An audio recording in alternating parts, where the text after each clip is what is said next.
എൻ്റെ പേര് ഗോപപ്രിയ. ഞാൻ കായംകുളത്തുനിന്ന് വരുന്ന. ഞാൻ ആദ്യമായി ഇവിടെ വന്ന് ഉടമ്പടി എടുക്കുന്നത് 2023 ആഗസ്റ്റ് 23 അതിന് മുന്നേ എൻ്റെ ചേച്ചി എന്നെ ഇവിടെ ഉടമ്പടി എടുക്കാൻ വിളിച്ചതാണ്. അപ്പം ഞാൻ പറഞ്ഞു എനിക്ക് ഇപ്പോൾ ഉടമ്പടി എടുക്കാൻ സമയമായിട്ടില്ല, ഞാൻ പിന്നീട് ഒരു ദിവസം പോയി എടുത്തോളാമെന്ന് പറഞ്ഞ്. അങ്ങനെ ഇരിക്കുമ്പോൾ എൻ്റെ ഭർത്താവിൻ്റെ അച്ഛന് 90 വയസ്സുണ്ട്. അച്ഛൻ നടുവിന് വേദനയായിട്ടിരിക്കുക. അപ്പോൾ ഡോക്ടർ പറഞ്ഞ് അച്ഛൻ വീഴാതെ നോക്കണം, വീണ് കഴിഞ്ഞാൽ ഇനി അച്ഛൻ എഴുന്നേക്കത്തില്ല, എല്ലുകളെല്ലാം ക്ഷയിച്ചു പോയെന്ന് പറഞ്ഞ്. ഡോക്ടർ പറഞ്ഞ് കുറച്ച് ദിവസങ്ങൾക്കുള്ളിൽ തന്നെ അച്ഛൻ വീണ്. അങ്ങനെ അച്ഛൻ കിടപ്പിലായി. അച്ഛൻ മൂത്രം ഒഴിക്കുന്നത് മൊത്തം ബെഡിലാണ്. ഞങ്ങൾ 2 പേര് ചേർന്ന് വേണം അച്ഛനെ ബാത്റൂമിലുമൊക്കെ കൊണ്ടുപോകാനാണ്. അങ്ങനെ ഞങ്ങൾക്ക് അറ്റാച്ച്ഡ് ബാത്റൂം ഇല്ലാത്തതുകൊണ്ട് തന്നെ അച്ഛനെ ഞങ്ങൾ അച്ഛൻ്റെ റൂമിൻ്റെ അടുത്തുനിന്ന് കുറച്ചും കൂടെ അങ്ങോട്ട് മാറ്റി വേറെ ഒരു റൂമിലാണ് കിടത്തുന്നത്. അങ്ങനെ ഇരിക്കുമ്പോൾ എൻ്റെ ഭർത്താവിന് ഒരു ചുമയുണ്ടായി. ചുമ വിട്ടു മാറുന്നില്ല. അപ്പം 3 വർഷത്തിന് മുൻപ് തന്നെ അദ്ദേഹത്തിന് വാൽവിന് ചുരുക്കമുള്ളതാണ്. അപ്പം ഞങ്ങളൊരു കാർഡിയോളജിയെ കാണിച്ചപ്പോൾ ഡോക്ടർ പറഞ്ഞ് എത്ര എളുപ്പം ഇത് ഓപ്പറേഷൻ ചെയ്യണം, അദ്ദേഹത്തിന് വാൽവ് നല്ല ശരിക്ക് ചുരുങ്ങി 30% പമ്പിങ് ഉള്ളു, ലീക്കുവാണെന്ന് പറഞ്ഞ്.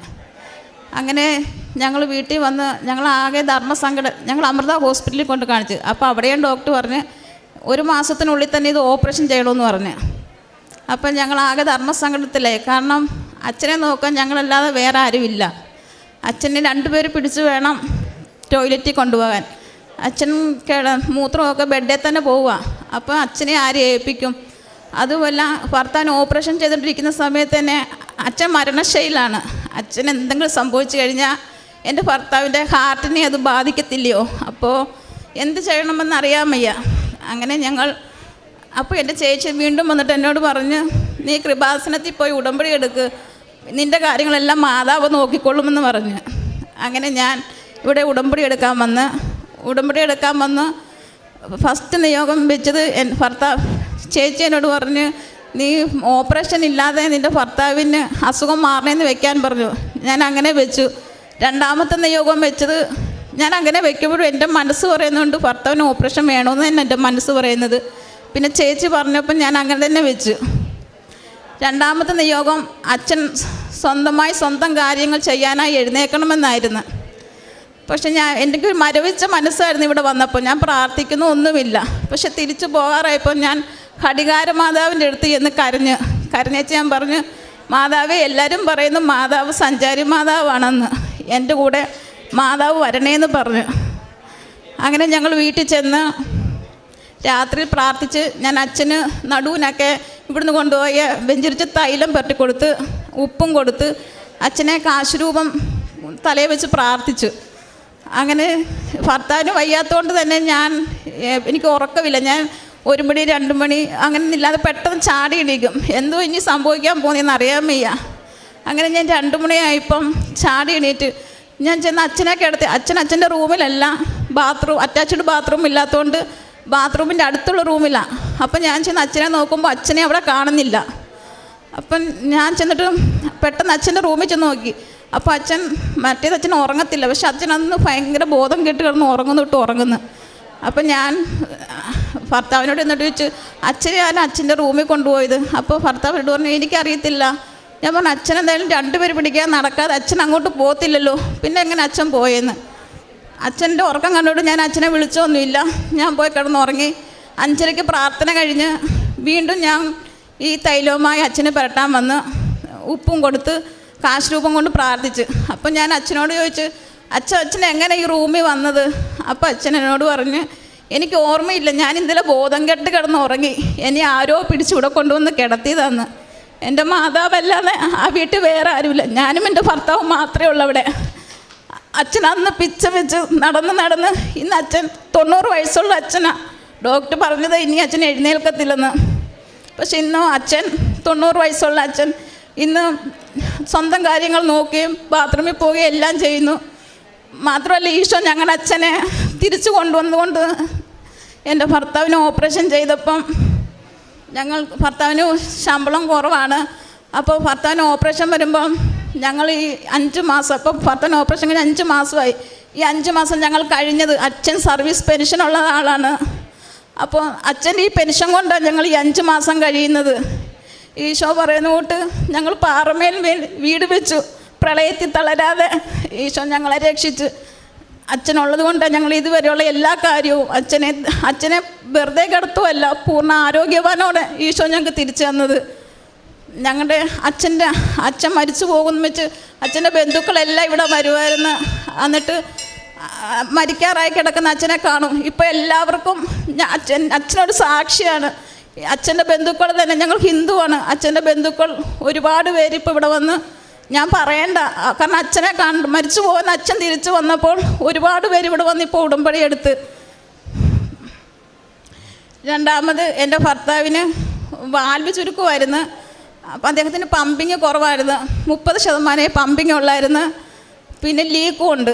അങ്ങനെ ഞങ്ങൾ അമൃത ഹോസ്പിറ്റലിൽ ചെന്ന് ഓപ്പറേഷൻ വേണമെന്ന് പറഞ്ഞ്, അങ്ങനെ ഞാൻ ദിവസവും കരഞ്ഞ് പ്രാർത്ഥിക്കും മാതാവിനോട്, മാതാവ് എൻ്റെ ഭർത്താവിന് ഓപ്പറേഷൻ ഇല്ലാതെ തന്നെ ഇത് നടക്കണേ എന്ന്. പക്ഷേ എൻ്റെ വീട്ടിലത് ആർക്കും അറിയത്തില്ല. ഞാൻ കരഞ്ഞിട്ടുള്ളത് മാതാവിനോടും ഈശോയോടുമാണ്.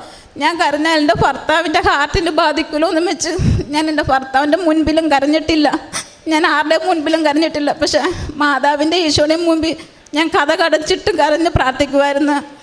അങ്ങനെ ഞാൻ പ്രാർത്ഥിച്ചുകൊണ്ടിരിക്കുമ്പോൾ ഒരു ദിവസം എൻ്റെ മോള് വന്നിട്ട് പറഞ്ഞു, മോൾക്കറിയത്തില്ല ഞാൻ എന്താ പ്രാർത്ഥിക്കുന്നതെന്ന്. പക്ഷെ മോള് വന്നിട്ട് എന്നോട് 7 വയസ്സുള്ള മോളാണ്. മോള് വന്നിട്ട് എന്നോട് പറയുവാ, അമ്മേ യേശു പറയുന്നുണ്ടായിരിക്കും അച്ഛൻ ഓപ്പറേഷൻ ചെയ്താലേ ഈ അസുഖം മാറത്തുള്ളൂന്ന്. പക്ഷെ വീട്ടിൽ ആർക്കും അറിയത്തില്ല ഞാൻ പ്രാർത്ഥിക്കുന്നത് എനിക്ക് മാത്രമേ, ഈശോയ്ക്കും മാതാവിനും മാത്രമേ അറിയത്തുള്ളൂ. എങ്ങനെ ഈ മോള് എങ്ങനെ ഈ പറഞ്ഞതെന്ന് ഞാൻ ചോദിച്ചിട്ടുമില്ല ഇതുവരെ. അങ്ങനെ ഞങ്ങൾ ഓപ്പറേഷത്തിനായി പോയി. രാവിലെ 7:30 എൻ്റെ ഭർത്താവിനെ ഓപ്പറേഷന് കയറ്റി. 5:30 ആയപ്പോഴാണ് ഓപ്പറേഷൻ കഴിഞ്ഞ് ഇറക്കിയത്. ഞാൻ തൈലം വെച്ച് കുരിശ് വരച്ചൊക്കെയാണ് എൻ്റെ ഭർത്താവിനെ ഓപ്പറേഷന് കയറ്റി. അങ്ങനെ ഇടയ്ക്ക് ഇത്രയും താമസിക്കുമ്പോൾ ഞാൻ മാതാവിനോട് പരിഭവങ്ങൾ പറഞ്ഞു, മാതാവേ ഞാനൊരു ഹിന്ദുവാണ്, ഞാനൊരു ക്ഷേത്രത്തിൽ മാതാവിനെ ഈശോയും വിശ്വസിച്ച് ഞാനൊരു ക്ഷേത്രത്തിൽ പോയി പ്രാർത്ഥിച്ചില്ല, മാതാവിനെ ഈശോയും വിശ്വസിച്ച് ഞാനിവിടെ വന്നത്. പക്ഷേ എൻ്റെ ഭർത്താവിന് എന്തെങ്കിലും പറ്റിയാൽ ഞാൻ ആത്മഹത്യ ചെയ്യും, ഞാൻ തിരിച്ച് വീട്ടിലേക്ക് പോകത്തില്ലെന്ന് പറഞ്ഞ്. അങ്ങനെ 5:00 എൻ്റെ ഭർത്താവിനെ ഇറക്കി ICU കാണിക്കാൻ ഞാൻ ചെന്നപ്പോൾ ഡോക്ടർ പറഞ്ഞു, കുഴപ്പമൊന്നുമില്ലെങ്കിൽ നമുക്ക് നാളെ വെന്റിലേറ്ററിൽ മാറ്റാം, അല്ലെങ്കിൽ 2 ദിവസം കൂടെ കിടത്തേണ്ടി വരുമെന്ന്. ഡോക്ടർ അങ്ങനെ പറഞ്ഞപ്പോൾ എനിക്ക് തോന്നി എന്തെങ്കിലും കുഴപ്പം കാണുമായിരിക്കും, അതായിരിക്കുമല്ലോ എന്ന്. അതിന് മുൻപേ ഞങ്ങളിവിടെ വന്ന് അച്ഛനെ കണ്ട് പ്രാർത്ഥിച്ച് അച്ഛനൊരു കാശ് രൂപം തന്നായിരുന്നു. അപ്പം ഞാൻ സിസ്റ്ററോട് പറഞ്ഞു, സിസ്റ്ററെ ഇതെൻ്റെ ഭർത്താവിൻ്റെ തലക്കീഴി വെച്ചേക്കാവോ എന്ന്. അപ്പോൾ സിസ്റ്റർ ഭയഭക്തി ബഹുമാനത്തോട് തന്നെ ആ സിസ്റ്റർ അത് എൻ്റെ ഭർത്താവിൻ്റെ തലക്കീഴിൽ ഇങ്ങനെ ബാൻഡേജ് വെച്ച് ഒട്ടിച്ച് വെച്ച് ദിവസം ഞാൻ കയറുമ്പോൾ എനിക്ക് കാണാമായിരുന്നു. അങ്ങനെ എൻ്റെ ഭർത്താവിനെ പിറ്റേ ദിവസം തന്നെ വെന്റിലേറ്ററിൽ നിന്ന് മാറ്റി. 3-ാമത്തെ ദിവസം വെന്റിലേറ്ററിൽ നിന്നും ICU നിന്ന് മാറ്റി ഞങ്ങൾ വാർഡിൽ വന്നു. അപ്പോൾ ഡോക്ടറെ കാണാൻ ചെന്നപ്പോൾ, ഞാനും എൻ്റെ ആങ്ങളെയും കൂടെ ഡോക്ടറെ കാണാൻ ചെന്നപ്പോൾ ഡോക്ടർ പറഞ്ഞ്, ബിനുവിന് പമ്പിങ് നേരത്തെ നമ്മൾ എക്കോ ടെസ്റ്റ് ചെയ്തപ്പോൾ 30% പക്ഷേ ഓപ്പറേഷൻ ചെയ്യുന്ന ടൈമിൽ 25%. ഞങ്ങളൊരു അപകടം പ്രതീക്ഷിച്ചതായിരുന്നു. അതുകൊണ്ട് ഞങ്ങൾ ICUവിൽ ഒരു അപകടം പ്രതീക്ഷിച്ച് ബിനു അവിടുന്ന് എല്ലാം രക്ഷപ്പെട്ടു വന്നത്. ബിനുവിന് ഒരു കുഴപ്പം ഇനി ഉണ്ടാകത്തില്ല.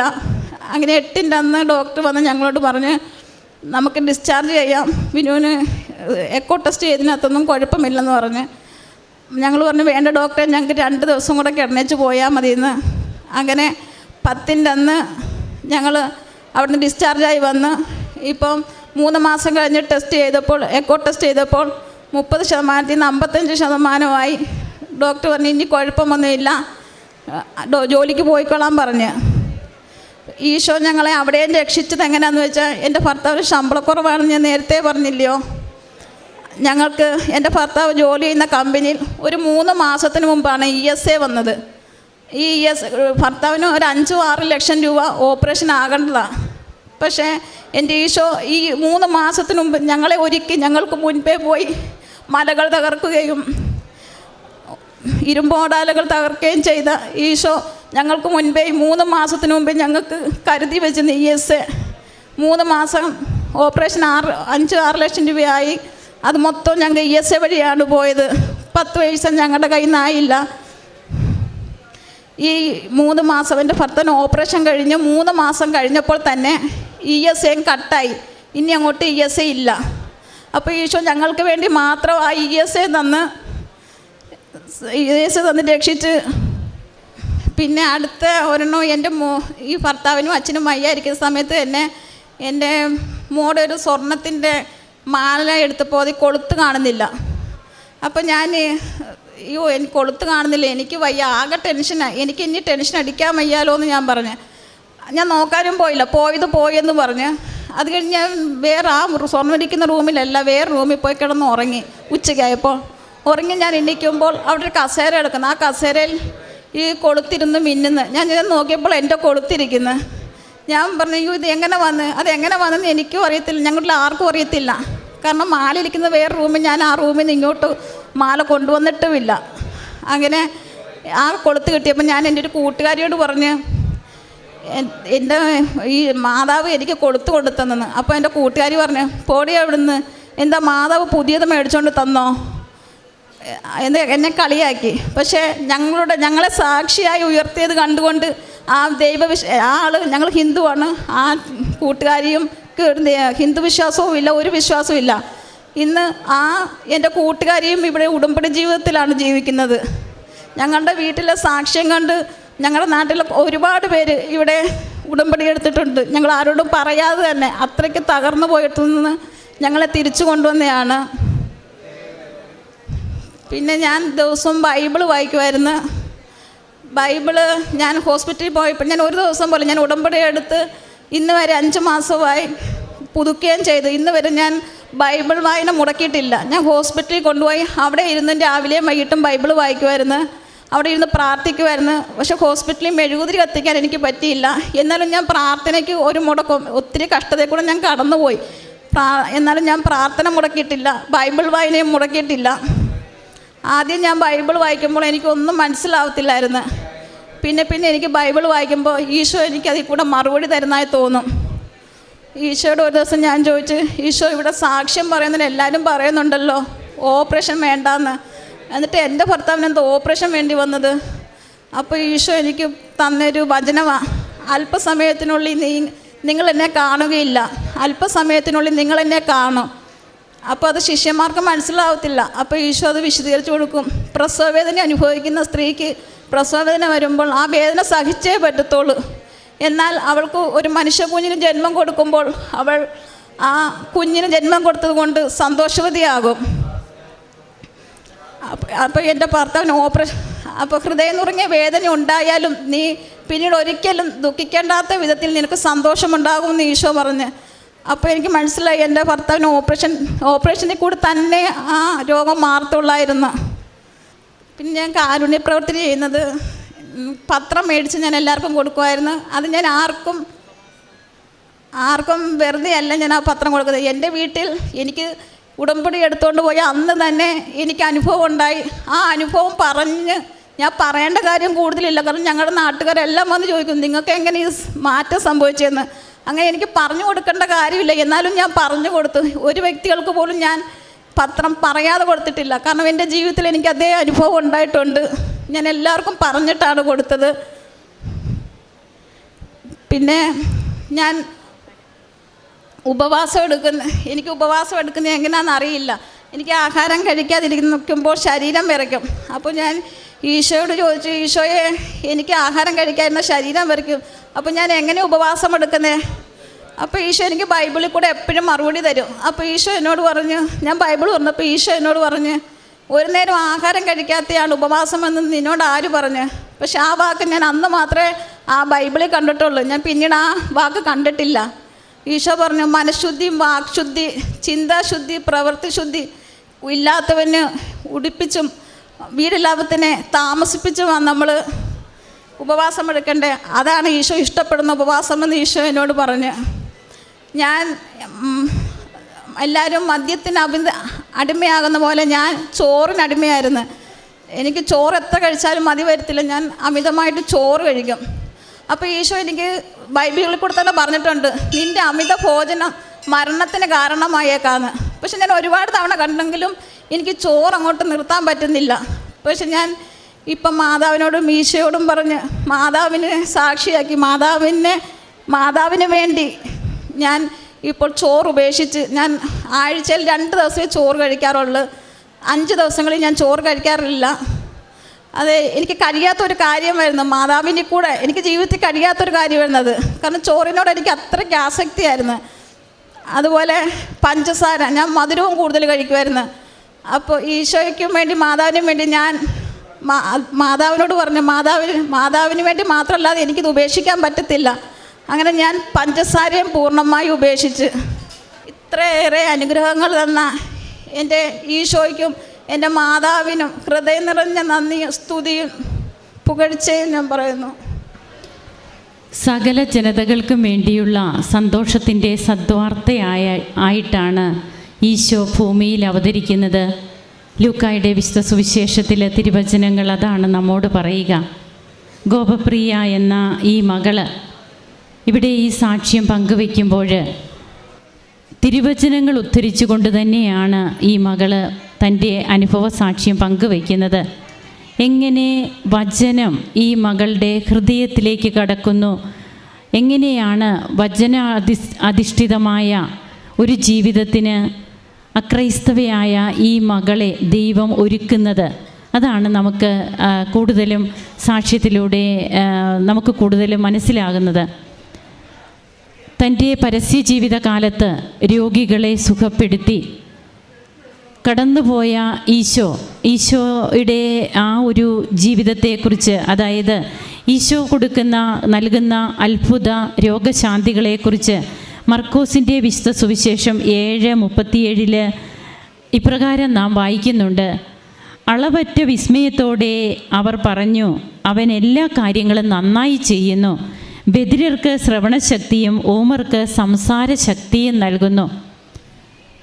എല്ലാ കാര്യങ്ങളും നന്നായി ചെയ്യുന്ന ഈശോ എന്ന് ജനങ്ങൾ ഈശോയെ വിസ്മയത്തോടെ നോക്കുകയാണ്. തങ്ങളുടെ ജീവിതത്തിൽ, തങ്ങളുടെ കുടുംബത്തിൽ കിട്ടിയ കൃപകൾ കണ്ട് അവിടെ നിന്ന്, ആ പ്രദേശത്ത് നിന്ന് ഒത്തിരിയേറെ പേരിവിടെ വന്ന് ഉടമ്പടി എടുത്തു. ഞങ്ങൾ ആരോടും ഒന്നും പറയേണ്ട കാര്യമുണ്ടായിരുന്നില്ല. ഞങ്ങളുടെ തകർച്ചയുടെ ആ ജീവിതത്തിൽ നിന്ന് പാറപ്പുറത്ത് ഭവനം പണിത മനുഷ്യനെ പോലെ ദൈവം ഞങ്ങളെ ഉയർത്തി. ഇതൊക്കെ ഈ മകൾ പറഞ്ഞ കാര്യം തന്നെയാണ്. പാറപ്പുറത്ത് ഭവനം പണിത വ്യക്തികളായി ഞങ്ങളെ ഉയർത്തി ഇതെല്ലാം ബൈബിൾ ആസ്പദമാണ്. അപ്പോൾ അങ്ങനെ തങ്ങളുടെ ജീവിതം തന്നെ ഒരു സാക്ഷ്യമാക്കി ഈ മക്കളെ മാറ്റുന്ന ദൈവത്തിൻ്റെ ഇടപെടലാണ് നമുക്ക് കാണുവാൻ കഴിയുക. മരിച്ചു എന്ന് പറഞ്ഞിരുന്ന അച്ഛൻ ഇന്ന് സ്വന്തം കാര്യങ്ങളെല്ലാം ചെയ്ത്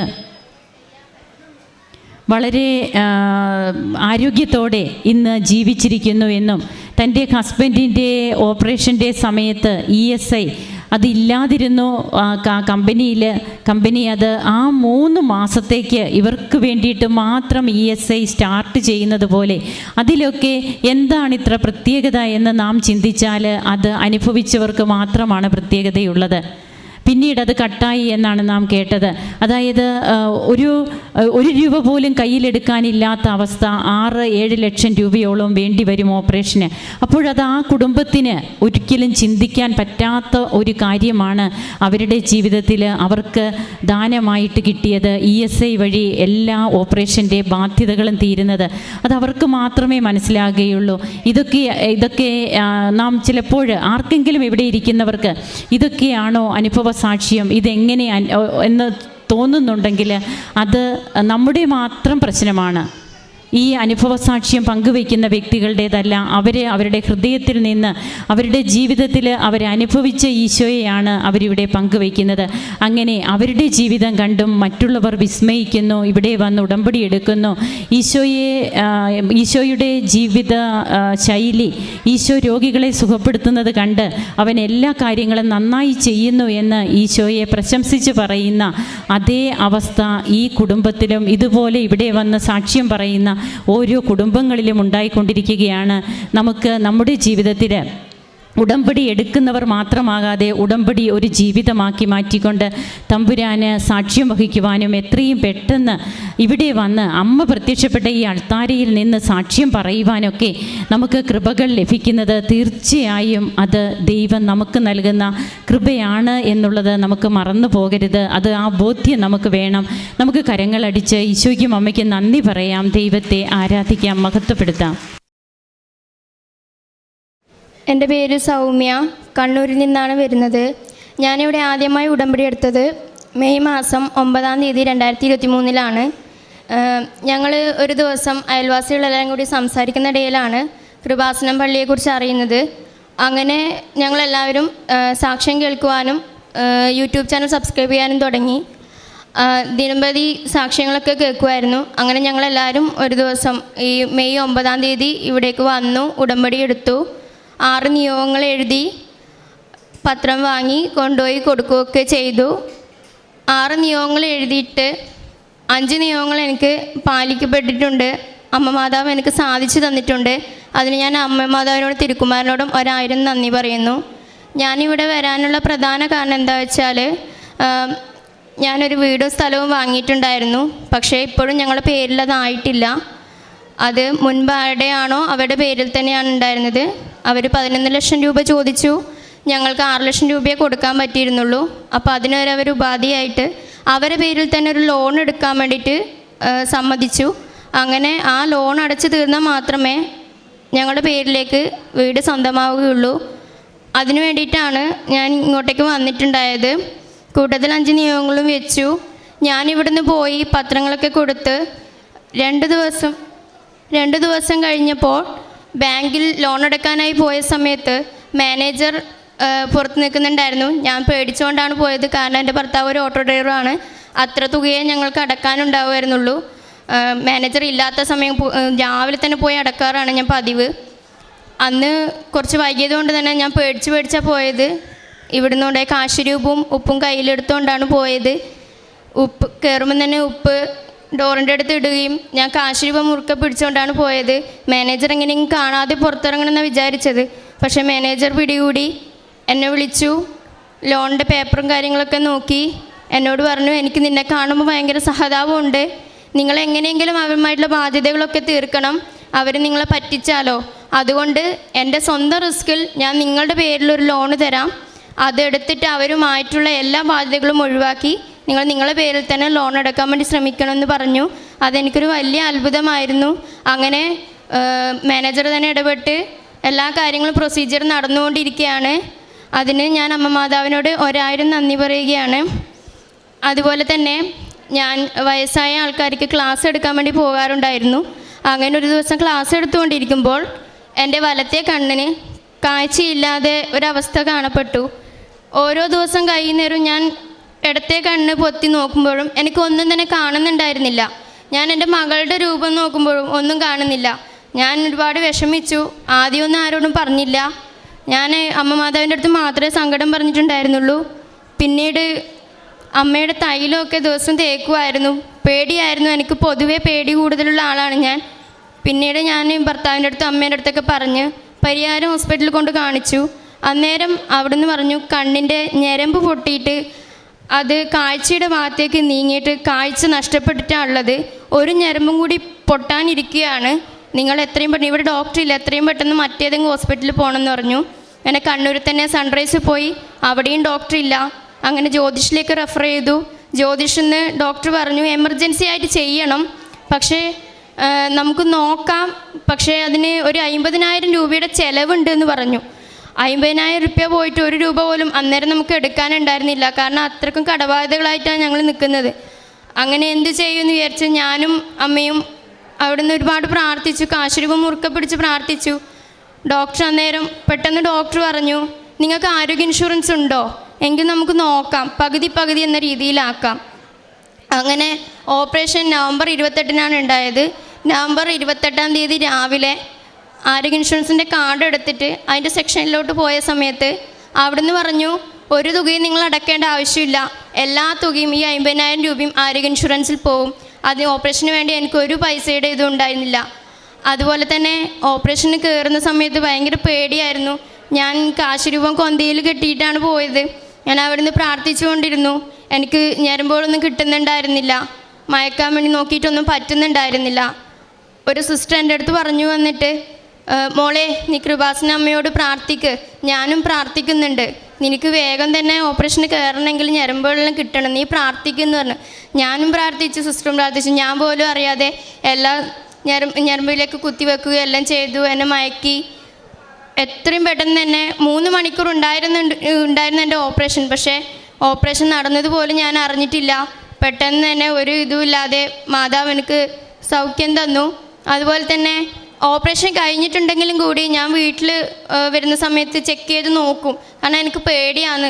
സമ്മതപത്രം വായിച്ച് നോക്കിയപ്പോൾ ഒരുപാട് അതിൻ്റെ അകത്ത് എഴുതിയിരിക്കുന്നത് വായിക്കാൻ പാടില്ല എന്നാണ് പറയുക. പക്ഷെ ഞാനത് വായിച്ച് നോക്കിയപ്പോൾ കാഴ്ച കിട്ടില്ല, ചിലപ്പോഴേ കിട്ടുള്ളൂ എന്നൊക്കെ കണ്ടു. അത് കണ്ട് പേടിച്ച് ദിവസം നോക്കുമായിരുന്നു. ആൾക്കാർ എന്നെ കണ്ട് മടങ്ങി പോകുമ്പോൾ കരഞ്ഞുകൊണ്ടാണ് പോവുക. അത് കാണുമ്പോൾ എനിക്ക് ഒത്തിരി സങ്കടമാണ്. ഞാൻ നോക്കി എനിക്ക് യാതൊരു മാറ്റമില്ല. എല്ലാവരും വരുമ്പോൾ ചോദിക്കും കാഴ്ച കിട്ടിയോ? ആ കിട്ടിയെന്ന് ഞാൻ പറയും. പക്ഷേ കിട്ടിയിട്ടുണ്ടായിരുന്നില്ല. ഒരു ദിവസം ഡിസംബർ 19-ാം തീയതി എൻ്റെ പിറന്നാൾ ദിവസമായിരുന്നു.